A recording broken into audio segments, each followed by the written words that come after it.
The following program was provided by an independent producer solely responsible for its content.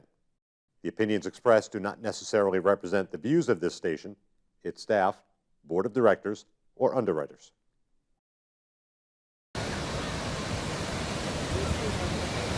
Huh?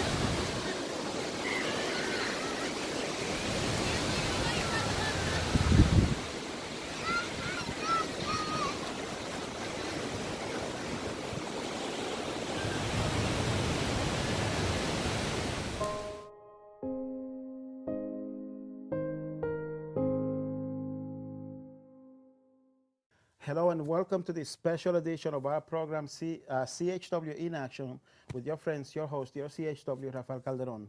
As always, I'd like to emphasize that CHW stands for Community Health Worker in Action, because I'm always in action trying to bring you my community of Nashua, of Manchester, of the whole state of New Hampshire, and the whole New England region. I try to introduce you to new ways on how to create your ideal lifestyle, living a healthy lifestyle, right? And using CHW Forever's Wheel of Life philosophy. And as I always say, when I meet someone that knows more than I do about people living an ideal lifestyle, whether it be in the health section or any other section, then I want to introduce you to them. So I met this very, very cool guy. He's in the health section when it comes to food. So I wanted you guys to meet him. So let's welcome our guest. Luke, how are you? I'm well, thank you, Rafael. How are you? I'm good. I was going to Good. check your hand, but again, we have to do this distance. Cheers. Cheers to you. Thank you so much for joining us. You're welcome. Thank you for having me. I know, it's my pleasure. Yeah. Because throughout the conversation, we'll talk about what we're trying to do about bringing more food to people who are dealing with food insecurity right now. Right. Okay. But first, tell us who you are and what you do.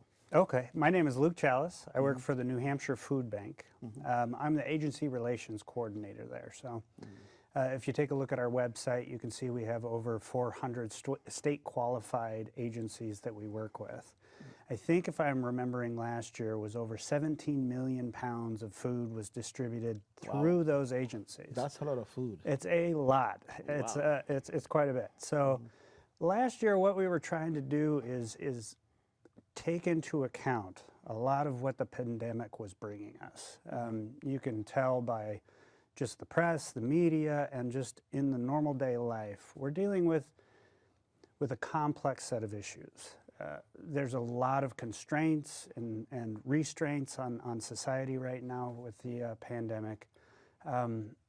Because of COVID-19, a lot of the supply chains were constrained or reduced. So it really took a special, innovative and resilient system of agencies to accommodate that change. So what we do as a food bank is we receive and solicit donations from larger organizations, individual givers. We store that food for lack of, we bank the food. Okay. And then from there, we refrigerate, categorize, box up, and then distribute to the agencies. And then the agencies are really the relational aspect of the food bank, where people that are in need or suffering from food insecurity can go to those agencies. We can distribute that food to them. Nice. So yeah. Nice. So a little bit about me. I was born and raised in Colorado. 5 generations of my family are there. So we have a long history of kind of being from Colorado. I myself came up in a food insecure family. So food has a deep intrinsic value and a personal connection to me. Nice. Later in life, I decided I should go back and get an education and studied biology at a cellular and molecular level. So we call it cellular biology. So you're a very smart guy then. Well, I don't know if I'm an educated man. I don't know. Yeah, intelligence is a sticky thing, isn't it? But yeah, educated. So studied really at a molecular level, kind of biosystems. What does food mean? Where does it go? How are those nutritious foods disseminated through our body? What are the knock-on effects of non-nutritious foods? So really at a cellular level, what does food mean?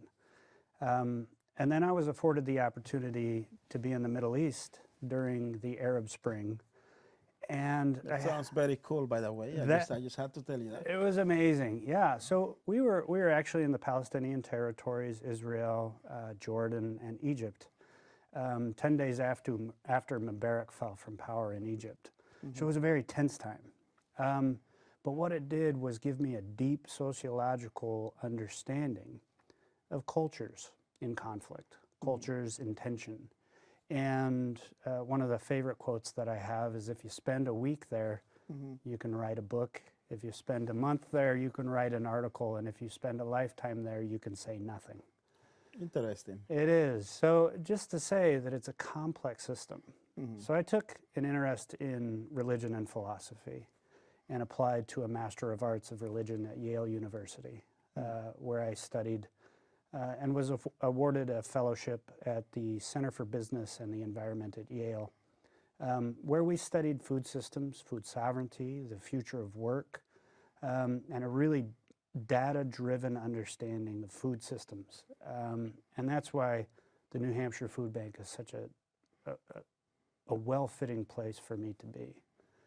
Very nice, very nice. That's the long and short of it. No, it's awesome. Thank you. So now the food bank, so you collect the food and you, like a bank, and you distribute it to agencies. Correct. Basically. What is the ultimate mission of the food bank? So the ultimate mission is, we've got kind of a canopy approach, or a large macro view of hunger in New Hampshire, wherein the agencies are a direct one-to-one relational aspect of hunger, where people present the need, and then that need is fulfilled by the distribution of food.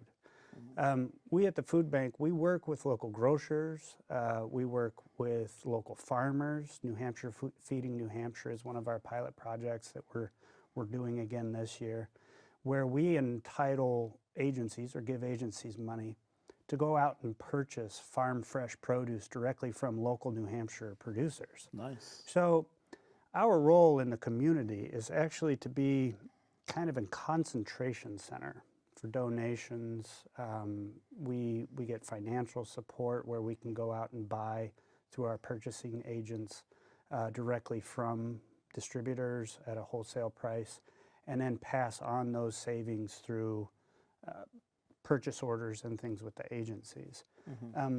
So it's kind of the next level up from hunger, kind of seeing everything in a picture in a broader scope. And so that's what our capacity is to provide the material for the agencies, provide the food for the agencies to do their best work.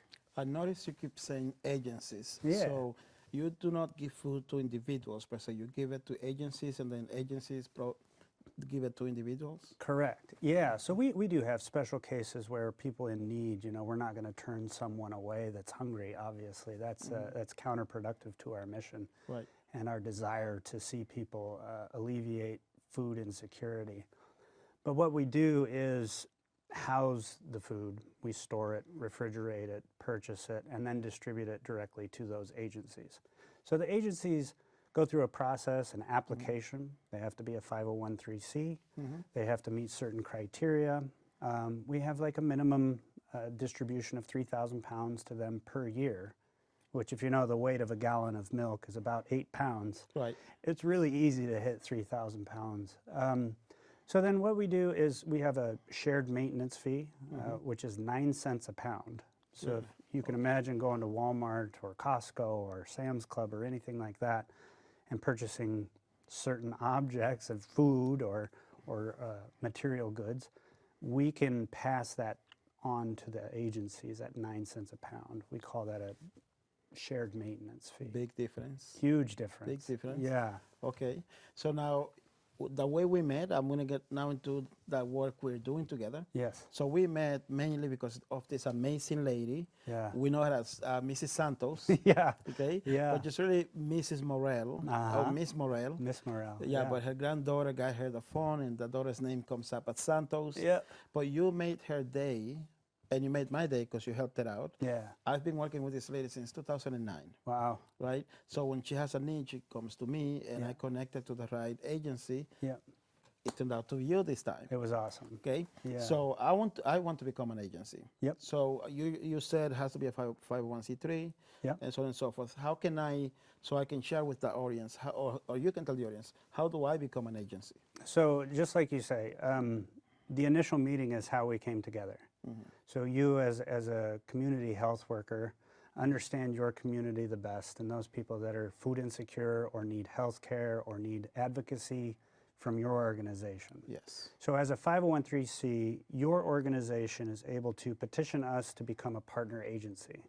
So if you go on newhampshirefoodbank.org, nhfoodbank.org, you can say become a partner agency and see the application there.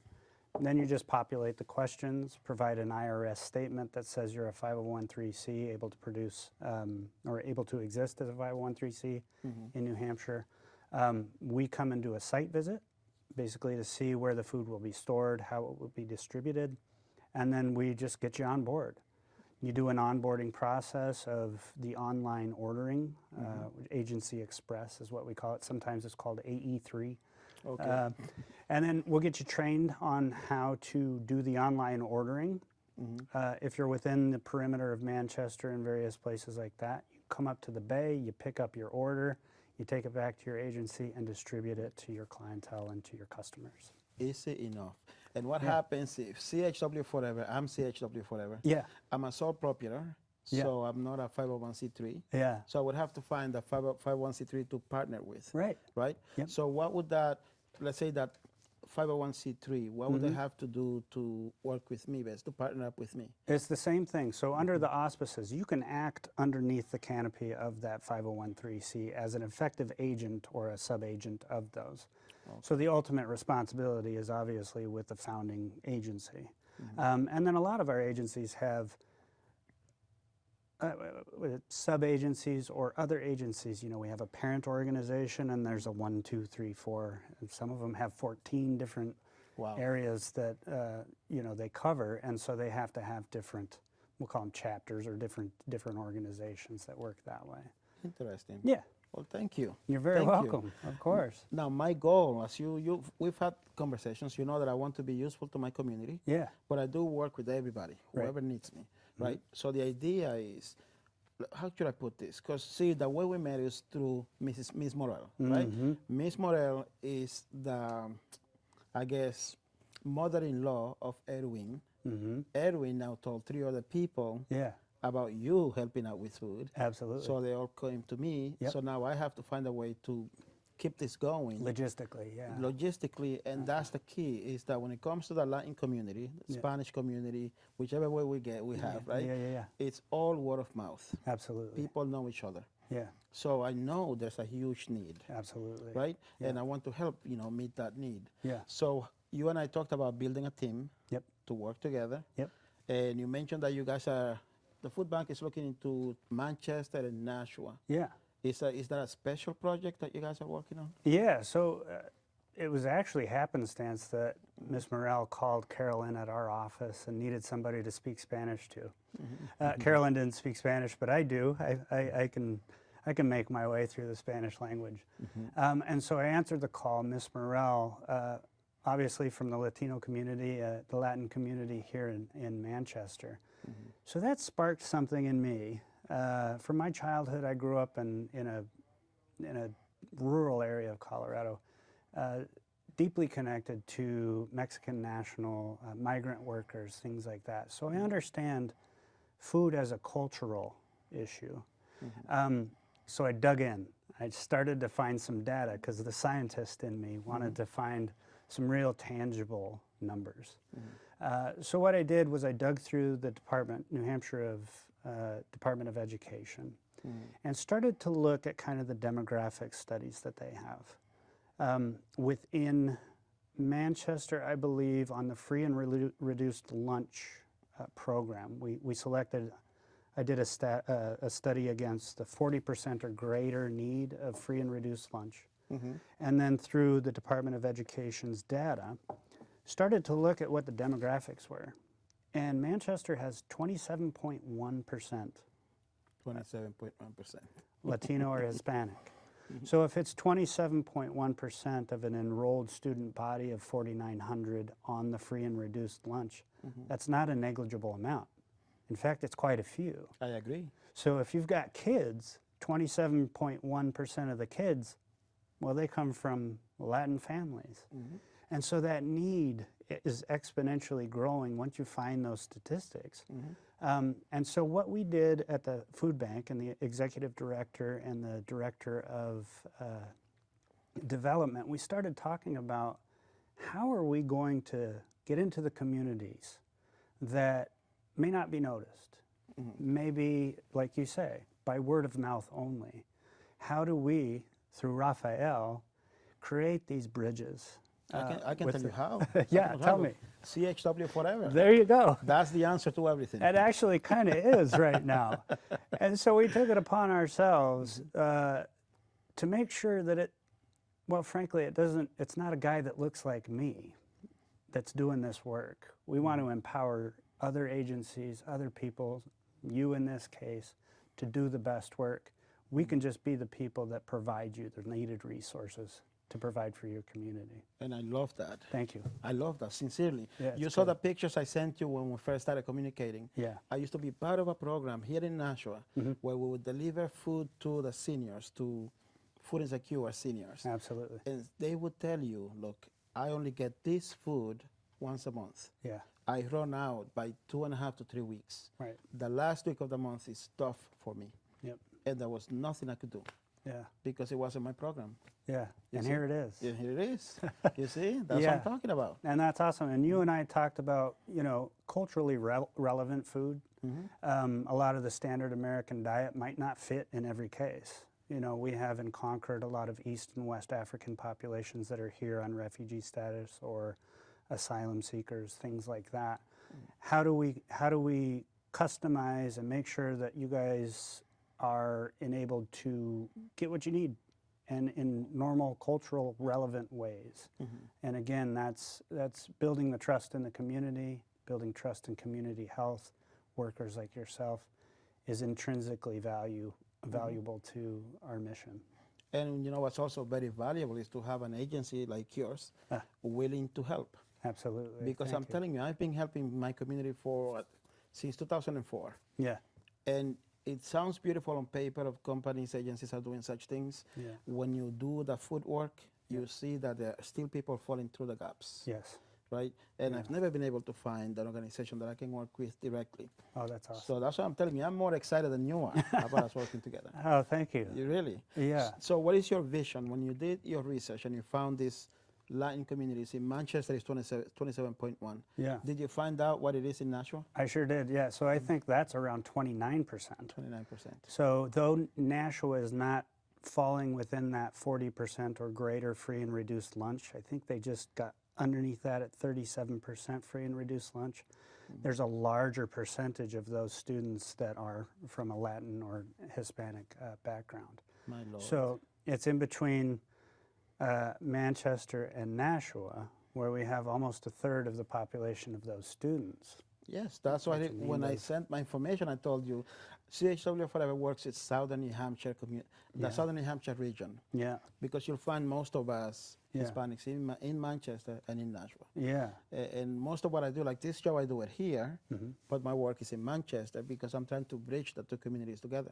Right. You see? Yeah. And we need partnerships with organizations that are willing to work Yep. and willing to say, okay, how can we work together, as opposed to saying, oh, there's the need, here's what you can do, go and do it. Right. We should be working together. Absolutely. Okay. Yeah. So what is your big vision for the food bank in the whole state of New Hampshire and bringing it to the Southern New Hampshire area, specifically, let's say to the Latin community, for us to work together? So how can we take the vision of New Hampshire Foods Bank, the whole state, into, or how I can connect it to the, let's say, Latin community? Yeah, I think what our overall mission is to, if we're the distribution of the resources, we're the canopy or the larger organization that has access or purchasing power or even the supply chain. We get USDA food boxes from out of state, which we then give out at mobile food pantries different sections of the state have different needs and different population numbers. So our overall vision is to actually have a nutritious and well-rounded program. So that's to say that hunger is pervasive. It's in areas where you wouldn't expect it. Right. So your neighbor could be experiencing food insecurity, and you may not know it because it's one of the last things that people really take care of, because you have to keep the lights on, Yes. you have to pay the rent, Yes. you have to put gas in the car to get to work, and so hunger is, I call it a sneaky thing, you know, and it's pervasive. So the overall vision is to make sure that we are meeting the need of not just the large view, but also getting down into the communities that actually need the resources. And so that enables us to kind of take a microscopic or a smaller view. Once we have the larger macroscopic view taken care of, then we can start to move into different areas, different agencies, creating and empowering people's imaginations on how best to serve. So I think that's it. I think that's the vision, is really to find those places. Like you said, people are falling through the gaps. So how do we keep them from falling through the gaps? And it's through agency relations.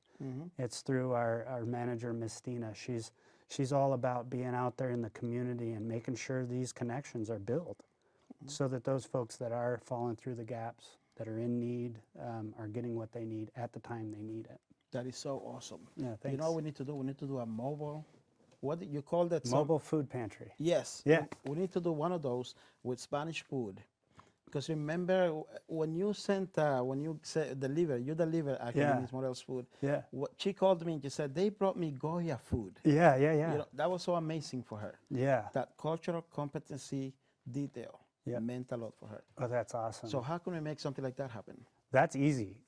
So basically what we have to do is find real estate. So real estate, be it a parking lot, a church parking lot, commercial parking lot like that. And then Mark Gambeski at our office, he's the warehouse manager. He has a wonderful team of drivers. So truck drivers, warehouse team that does the stocking. So basically we set that up. We figure out what it's going to take to serve the population, what types of foods and what quantities, the logistical support behind that. Mark drives that bus. And then we just distribute it. We show up, we have one tomorrow in Manchester at 11 o'clock. Really? Yeah. So it's at the Comcast building. It's just down Industrial Drive, East Industrial Drive. And we've seen up to 900 families come through there. 900 families. So imagine you've got 3 people per family, 2 parents, 1 child. That's 2,700 people that we serve in one day. My goodness. So it's a wonderful thing. So we just have to put in the work, plan it, establish the need, meet that need, and create the relationship.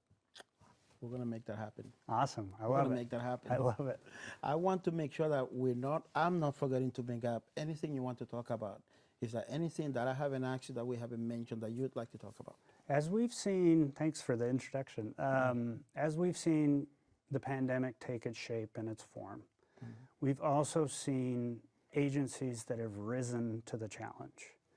You can imagine there's a lot of agencies that were really scrambling to try to figure out what protocol was, how they were going to continue to serve the need, while taking in mind the real threat of COVID-19 and things like that. And we have seen agencies become incredibly resilient, Nice. innovative, and really change how they do almost everything. They've gone to safe distance, social distance. They've maintained client choice, where clients come in and can pick what they need and what they want, what won't go to waste, you know, specifically for the families. And that need has increased. You know, frankly, we've seen economic turmoils, we've seen unemployment rates spike, we've seen those things increase over the last 9 months to a year. So as always, we'd like to petition the community to give to us, to volunteer for us at the mobile food pantries, to be the person that distributes the food, financial resources, in-kind donations. If you reach out and connect with us, especially with Nancy, she's our Director of Development, she can really put that stuff to best use. Excellent segue Yeah. to how can someone get a hold of you or Nancy? Absolutely. So call the New Hampshire Food Bank main line. And if you'll notice, we just created a segment on there for Spanish-speaking folks. If they press estrella, marque estrella, entonces 4536 is my extension. Nice. 4536. And then Nancy is also on the directory there. Connect with one of us or any of us. We've all been trained across kind of different means and ways of bringing assistance to folks. We can always put you in contact with the right person. That is awesome. Yeah. I love what you guys do. Thank you. Okay. We love what you do. We couldn't do it without agencies like you. So Well, I that's appreciate wonderful. it. Of course. You know, and I want to thank you again in public. In fact, I want to thank you in the camera. I want the public to know that Luke is responsible for about 5 to 7 Spanish people that were dealing with food insecurity, now having food in their homes. And they have called me directly and they have thanked me, and I have told them, don't thank me, thank Luke. He's the appointment for the New Hampshire Bank, and it's a privilege to know a good person that's willing to help. So if you see Luke around, shake his hand or give him an elbow, because we're in COVID-19 times, and say thank you. See, so I wanted to say thank you for everybody to see. You're very welcome. Thanks for everything you do, and we are really looking forward to increasing our relationship and really serving the population of New Hampshire. Let's make it happen again. All right. Let's toast it out. Cheers. See, Thank you. I told you time would fly away. Absolutely. It See was that? quick. Yeah. Thank you. Thank you for coming again. Thank you. Okay, and thank you for being with us. We sincerely appreciate it. As you can see, we have something good going here. Families should not be going hungry in this country, the richest country in the world, the richest nation in the world. Families should not be going hungry. Children should not be going hungry. But we all have to work together, come together to help each other out. We talked here about bringing this the New Hampshire Food Bank to the Latin community, but really we want to reach to everybody, regardless of race, ethnicity. It's all of us should work together so we can put food or food insecurity. We want that word out of the dictionary. So join us. Let's work together, okay? Because if you eat healthy, you'll be happier. And with that, I want to say thank you one more time. Thank you for your time. I sincerely appreciate it. Your friend, your CHW, Rafael Calderon. God bless.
The preceding program was provided by an independent producer solely responsible for its content.